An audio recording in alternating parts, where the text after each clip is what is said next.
इस लेक्चर में हम मल्टी स्टेज एम्पलीफायर का गेन ऑब्टेन करेंगे। अभी तक हमने इंडिविजुअल गेन निकाला था कि अगर सिंगल स्टेज होगा तो उसके लिए हमारे पास क्या गेन निकल के आएगा डीबी में। तो हमने वहाँ पर फाइंड आउट किया था कि अगर पावर गेन होगा तो वो 10 लॉग AP होगा और अगर वोल्टेज गेन होगा तो वो 20 लॉग AV होगा। तो अब अगर हमारे पास n number of stages connected हैं तो उसका गेन कैसे फाइंड आउट करेंगे।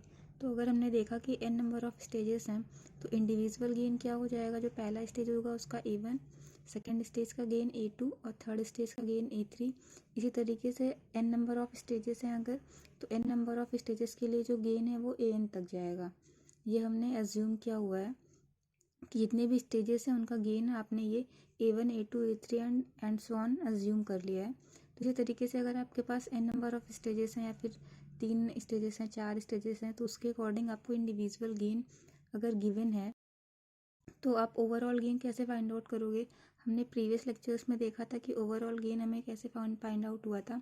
जितने भी स्टेजेस आपके यूज़ हुए हैं उन सभी स्टेजेस के इंडिविजुअल गेन का जब प्रोडक्ट करते हैं हम लोग, तो प्रोडक्ट करने से हमें ओवरऑल गेन फाइंड आउट होकर के आ जाता है। हम ये जनरल बात कर रहे हैं, अभी हमने डीबी में या फिर बेल में कन्वर्ट नहीं किया है। तो जब हम डीबी में या फिर बेल में बात नहीं कर रहे, इन जनरल बात कर रहे हैं, तो जो भी इंडिविजुअल गेन है स्टेजेस का उन सभी का प्रोडक्ट आपको ओवरऑल गेन दे देगा। लेकिन जैसे ही हम इसको डीबी में कन्वर्ट करेंगे, तो डीबी में कन्वर्ट करने के लिए पहले आप इसको बेल में कन्वर्ट करिए। तो बेल में जब आप इसको कन्वर्ट करेंगे तो दोनों साइड क्या करिए, लॉग का मल्टीप्लाई करिए। ओवरऑल गेन है log A0 is equal to log ले लेंगे पूरे में, तो log A1 cross A2 cross A3। अब आपको पता है कि प्रोडक्ट का जो फॉर्मूला होता है लॉग A1 इंटू A2 या फिर लॉग M क्रॉस N, उसका जो इक्विवेलेंट आता है वो कन्वर्ट हो जाता है समेशन में। तो लॉग M क्रॉस N क्या हो जाएगा, लॉग M प्लस N हो जाएगा। अगर आपके पास लॉग M क्रॉस N का फॉर्मूला है तो इसको आप कैसे लिखोगे, log M plus log N। तो ये देखिए, जैसे ही आपने दोनों साइड लॉग लिया, जब दोनों साइड हम लॉग लेंगे तो लॉग लेने के बाद ये क्या हो जाएगा, इस फॉर्म में हो जाएगा, log A1 cross A2 cross A3 and so on. तो यहाँ पर यही वाला फॉर्मूला लगेगा, log M cross N is equal to log M plus N। इसका मतलब क्या है कि प्रोडक्ट आपका किस में कन्वर्ट हो रहा है, समेशन में कन्वर्ट हो रहा है। तो इसीलिए जो भी आपका गेन निकल के आएगा, ये वोल्टेज गेन की अगर हम बात कर रहे हैं तो वोल्टेज गेन हमारा क्या हो जाएगा, वोल्टेज गेन हमने इंडिविजुअल वोल्टेज गेन इसके ऊपर फाइंड आउट किया हुआ है। तो हमें वहाँ पर क्या मिला था, 20 मिला था। अगर हमारा पावर गेन होगा तो यहाँ पर 10 होगा। तो यहाँ पर क्या हो जाएगा, पावर गेन की बात अगर हम करेंगे तो 10 log A0 is equal to 10 log A1 plus 10 log A2 plus 10 log A3। ये हम डेसिबल में बात कर रहे हैं। और अगर हम वोल्टेज गेन की बात करेंगे तो वहाँ पर, क्योंकि वोल्टेज गेन हमारा A स्क्वायर का टर्म आया था, तो A स्क्वायर का टर्म आने से ये हमारा जो ओवरऑल गेन निकल के आएगा वो क्या निकल के आएगा, 20 log A0 is equal to 20 log A1 plus 20 log A2 and so on. तो यहाँ पर ध्यान देने वाली बात ये है कि अगर हम इन जनरल बात करेंगे तो जो गेन ओवरऑल गेन निकल के आएगा वो प्रोडक्ट निकल के आएगा इंडिविजुअल स्टेजेस का। लेकिन अगर हम डीबी में देखेंगे तो डीबी में जो भी आपका गेन होगा वो सम हो जाएगा। यहाँ पर ये बहुत ही केयर करने वाली बात है, इन सभी में, इन दोनों ही फॉर्मूलेज़ में आप बहुत ही केयर कीजिएगा कि जब भी आपको इंडिविजुअल गेन दिया हुआ है, मतलब बेल में नहीं दिया हुआ है, इन जनरल दिया हुआ है, तो आप क्या करिए, प्रोडक्ट करिए। लेकिन अगर डेसिबल में दिया हुआ है तो डेसिबल में अगर आपको ओवरऑल गेन फाइंड आउट करना है तो आप डायरेक्टली उनका सम कर सकते हैं। इसको हम एक एग्जांपल से समझते हैं। यहाँ पर हमारे पास 2 स्टेज एम्पलीफायर है ये। तो एक स्टेज का एम्पलीफायर का जो गेन है वो 100 गिवन है और दूसरी स्टेज का जो गेन है वो आपको 200 गिवन है। तो इसका ओवरऑल गेन फाइंड आउट करना है। यहाँ पर आप देखिए गेन में कोई भी यूनिट नहीं दिया है, इसका मतलब हम इन जनरल बात कर रहे हैं। तो यहाँ पर जब हम ओवरऑल गेन फाइंड आउट करेंगे तो हम सिंपली क्या करेंगे, प्रोडक्ट कर देंगे, क्योंकि यहाँ पर आपको यूनिट में कुछ गिवन नहीं है। जब आपको यूनिट में कुछ गिवन नहीं है तो आपका जो ओवरऑल गेन निकल के आएगा वो प्रोडक्ट में निकल के आएगा। तो दोनों का प्रोडक्ट कर दीजिए तो आपको ओवरऑल गेन फाइंड आउट होकर के आ जाएगा, विच इज़ 20,000। लेकिन जैसे ही आपका नेक्स्ट एग्जाम्पल देखिए, तो नेक्स्ट एग्जाम्पल में आपके पास जो गिवन है गेन, ये भी आपका 2 स्टेज एम्पलीफायर है। पहले स्टेज का जो गेन दिया हुआ है 10 dB दिया है और सेकेंड स्टेज का गेन 20 dB दिया हुआ है। इसका मतलब क्या है कि ये आपको गेन जो गिवन है dB में गिवन है और आपको जो फाइंड आउट करना है वो भी dB में फाइंड आउट करना है यहाँ पर। तो इस गेन को जो आपको dB में फाइंड आउट करना है तो हमने देखा था कि अगर हम गेन डीबी में फाइंड आउट करते हैं तो वहाँ पर हमारा जो गेन गिवन है डीबी में उसको हम सम कर देते हैं। सम करने से आपको ओवरऑल गेन मिल जाएगा। तो यहाँ से जब आप दोनों स्टेजेस का सम करेंगे, पहले स्टेज का गेन आपका 10 dB दिया हुआ है, सेकंड स्टेज का गेन 20 dB दिया हुआ है, दोनों को आप सम कर दीजिए तो आपको 30 dB गेन मिल जाएगा, ओवरऑल गेन है जो कि। तो इसका मतलब क्या है कि यहाँ पर ध्यान देने वाली बात ये है कि आपको अगर इन जनरल लिया हुआ है तो आप दोनों का प्रोडक्ट कर दीजिए अगर कोई भी यूनिट मेंशन नहीं है। बट अगर यूनिट मेंशन है, डीबी में मेंशन है, तो वहाँ पर आपको सम करना होगा। अब यहाँ कुछ पॉइंट ध्यान रखने वाले जो हैं वो है कि अगर किसी एम्पलीफायर का पावर गेन अगर आप 2 टाइम्स कर देते हैं तो उसका जो गेन डीबी में होगा उसमें कितना चेंजमेंट आएगा। तो अगर पावर गेन को 2 टाइम्स कर दिया जाए तो डेसिबल का जो पावर गेन होगा उसमें 3 dB का इंक्रीमेंट देखने को मिलेगा। वो कैसे देखने को मिलेगा वो हम यहाँ पर देखते हैं कि हमको पता है कि पावर गेन जो डीबी में हमने फाइंड आउट किया है वो क्या फाइंड आउट किया था, 10 log AP। ये आपका क्या है, output power upon input power का रेशियो आपको पावर गेन देता है। तो यहाँ पर 10 log AP आपको क्या मिल जाता है, डीबी में पावर गेन मिल जाता है। तो यहाँ से देखिए आपका स्टेटमेंट क्या कह रहा है कि अगर एम्पलीफायर के पावर गेन आपका क्या है, ये है अगर पावर गेन को आप 2 टाइम्स करते हो तो जो आपका डेसिबल में पावर गेन है वो 3 dB इंक्रीमेंट हो जाएगा। तो यहाँ पर देखिए अब हम यहाँ पर क्या करेंगे, पावर गेन को क्या करेंगे, यहाँ पर स्टेटमेंट के अकॉर्डिंग 2 टाइम्स करने को बोला है तो हम पावर गेन में ये वेरिएशन करके देखेंगे कि वेरिएशन करने से हमारा जो डेसिबल में पावर गेन है उसमें कितना वेरिएशन आ रहा है। तो यहाँ से देखिए जैसे ही हमने पावर गेन को क्या किया, पहले हमने माना कि पावर गेन हमारा क्या है, 1 है। तो जब हम पावर गेन को 1 बोल रहे हैं तो यहाँ पर हम पावर गेन की वैल्यू 1 पुट करेंगे तो 10 log बेस 10 1। तो log 1 की वैल्यू क्या होती है, 0 होती है। ये जो log 1 है आपका, log 1 की वैल्यू क्या होती है, 0 होती है। तो log 1 की वैल्यू 0 होने का मतलब क्या है कि जो गेन आपको डीबी में मिलेगा वो क्या मिल जाएगा, 0 dB गेन मिलेगा। अब यहाँ पर हमने क्या किया है, पावर गेन को अभी हमने 1 लिया था और स्टेटमेंट के अकॉर्डिंग हमें पावर गेन 2 टाइम्स करना है।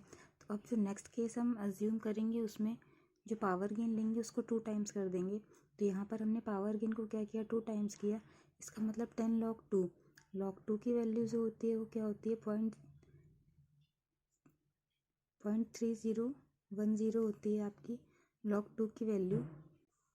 तो जब log 2 की वैल्यू 0.3010 होती है तो यहाँ से आप देख पा रहे हो कि 10 का मल्टीप्लाई करेंगे आप तो ये क्या हो जाएगा, 3.010। तो यहाँ पर आप देखिए कि जो गेन आपको मिला है वो 3 dB हो गया। पहले आपका गेन क्या था, 0 dB था जब आपका पावर गेन 1 था, और जैसे ही आपने गेन को 2 टाइम्स किया तो आपका गेन कितना इंक्रीमेंट हो गया, 0 से 3 dB हो गया। मतलब कि 3 dB इंक्रीमेंट आपको गेन में मिल रहा है अगर आप पावर गेन को 2 टाइम्स कर रहे हो। वही स्टेटमेंट भी ऊपर लिखा हुआ है कि अगर हम पावर गेन को 2 टाइम्स करते हैं, ये देखिए ये आपका पावर गेन है, अगर पावर गेन को हम 2 टाइम्स कर रहे हैं तो जो डेसिबल में जो पावर गेन है उसमें हमें 3 dB का चेंजमेंट या फिर 3 dB का इंक्रीमेंट देखने को मिल रहा है। उसी तरीके से अगर हम पावर गेन को फर्दर 2 टाइम्स करें तो अभी हमने क्या किया था, 2 लिया था, अब हम इसको 2 टाइम्स करेंगे तो ये 4 हो जाएगा। यहाँ पर हमने क्या किया, पावर गेन को 4 कर दिया। पावर गेन को 4 करने से हमारा जो डीबी में जो पावर गेन निकल के आएगा वो क्या निकल के आएगा, 6 dB निकल के आएगा। आप इसको सॉल्व करोगे तो इसको लिख सकते हो 2 की पावर 2, 2 की पावर 2, 2 आपका क्या हो जाएगा, पावर वाला टर्म इधर आ जाएगा तो 20 इंटू log 2 हो जाएगा। 20 इंटू log 2 की वैल्यू 0.3010 होती है। और जब 0.3010 में आप 20 का मल्टीप्लाई कराएंगे तो आपका क्या आ जाएगा, नियर अबाउट 6 dB के आसपास आपका गेन आ जाएगा। इसका मतलब आप फिर से देखिए कि जैसे ही आपने फिर से फर्दर पावर गेन को 2 टाइम्स किया, जैसे ही पावर गेन को 2 टाइम्स किया, जो डेसिबल में पावर गेन था वो देखिए 3 dB इंक्रीमेंट हो गया। पहले आपका 3 dB था, 3 dB इंक्रीमेंट करेंगे तो 6 dB हो जाएगा।